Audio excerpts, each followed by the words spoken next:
Chelsea's Old Trafford curse continues as the Blues struggle to capitalise on the losses of the teams around them. Watch until the end of this review to hear all of my thoughts on today's match.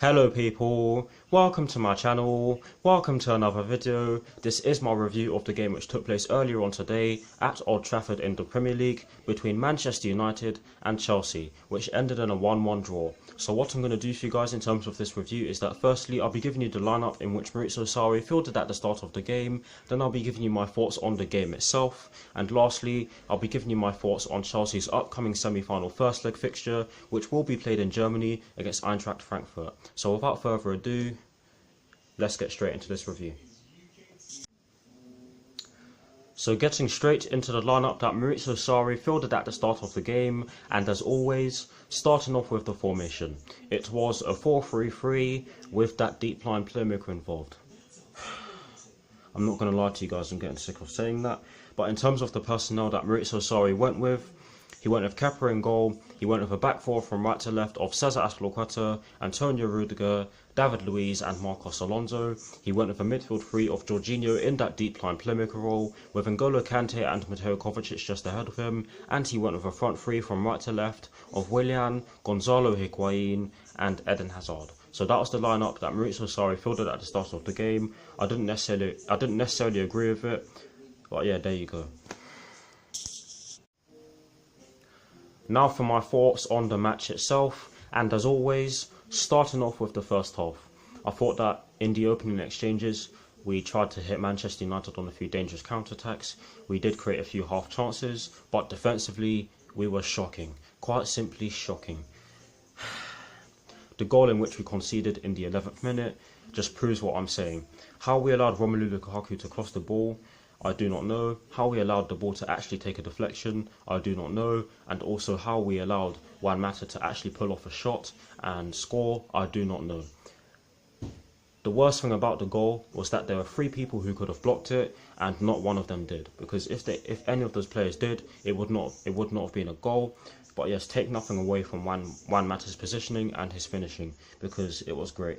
I'm not sure if he celebrated, because just after that goal went in, my friends were going crazy. So yeah, I didn't actually see if he celebrated or not. But yeah, that was the Manchester United goal. As the first half went on, we still looked frail at the back. Going forward, we weren't too great either. I remember there were a few chances in which we had to switch the ball. One of them being from Jorginho, where he actually had the chance to switch the ball to Eden Hazard, who was unmarked, and he didn't do it, and instead he went backwards. And no, this is not me criticising Jorginho and me saying that I don't like him as a player. It's just that if you have the chance to put someone through when they're free, go for it. Just do it. Don't go backwards. Go towards that player. But yeah, overall in that first half, not great. But just before I get into my thoughts on the second half, I'm going to talk about our goal, because that was of course scored in the first half as well. Rudiger takes a long shot, which tells you how good we were in the attacking third. After Manchester United scored, we weren't great. Let me just tell you that. Rudiger takes a long shot. It goes straight at David De Gea, who then spills it, and then Marcos Alonso pounces, and he puts the ball into the back of the net. Yes, it did look as if the ball was going to go wide, but thankfully it went in, and thankfully it gave us something going into half-time, because had we not put the ball in the back of the net there, I'm pretty sure that we would have conceded more, and it would have been meltdown. But yes, overall, not too great in the first half. Now for my thoughts on the second half, I thought that we were a lot better in the second half, particularly in the defensive third. Going forward, I think that we've stayed pretty much the same. We didn't really have much end product.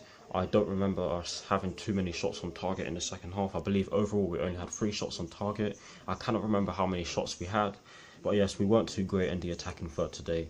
And one thing I'm going to say is that Manchester United, why do you have to commit so many fouls? To be honest, both sides committed fouls, but Manchester United I believe they injured two of our players. Was it two of our players?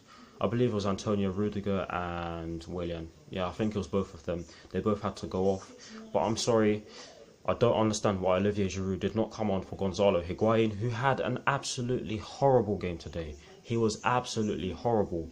In the dying in the dying seconds of the game, he had the chance to pass the ball to Eden Hazard, and if he did that, then Eden Hazard would have had a free goal to shoot at, and we would have won the game if he done so. But yeah, overall, not the greatest performance, not the worst. I think that we could have done a lot better with our chances, but I think that a draw was a fair result. Let me know what your thoughts on the game are down in the comment section below, and I'll do my best to respond as always. Now, to conclude this review, I'm going to give you my thoughts on Chelsea's upcoming Europa League semi-final first leg, which will be played in Germany on Thursday night against Eintracht Frankfurt. Now, to be honest with you guys, if we played the way in which we did in the first half of today's match against Manchester United, against Eintracht Frankfurt on Thursday night, then I can see us getting embarrassed, because Eintracht Frankfurt are no pushovers, they are not in this stage of the competition for no reason, and I also believe that they have some decent players in their team, although I can't name any. But yeah, hopefully we go up there and respect them, but not pay them too much respect, and hopefully Maurizio Sarri embraces that. But yeah, it would be nice to see us win again, because we haven't won since our game against Slavia Prague at Stamford Bridge, and we need to win so that we can build confidence, because this top four race is looking very saucy, and I believe that if we don't win our next two games, then we could miss out on it, because at the end of the day, it's not guaranteed that we are going to win the Europa League. So if it ever gets to a point where we miss out on the Europa League trophy, then we can always find ourselves in a position to get a Champions League spot by getting into the top four. So that's exactly why I believe that we need to win our last two games against Watford and against Leicester, and that's exactly why I believe that we have to win against Eintracht Frankfurt on Thursday night. It's going to be hard, don't get me wrong, but it's not going to be impossible. So hopefully the Chelsea players go out and do it. But yes, that is the end of this review. I hope you enjoyed it. Like, comment and subscribe to my channel if you're new, and I'll see you all very soon for some more videos. Come on, you Blues, and peace. I need to rest and I need some tea. I'm out of energy. But yes, I'll see you all very soon. Come on, Chelsea.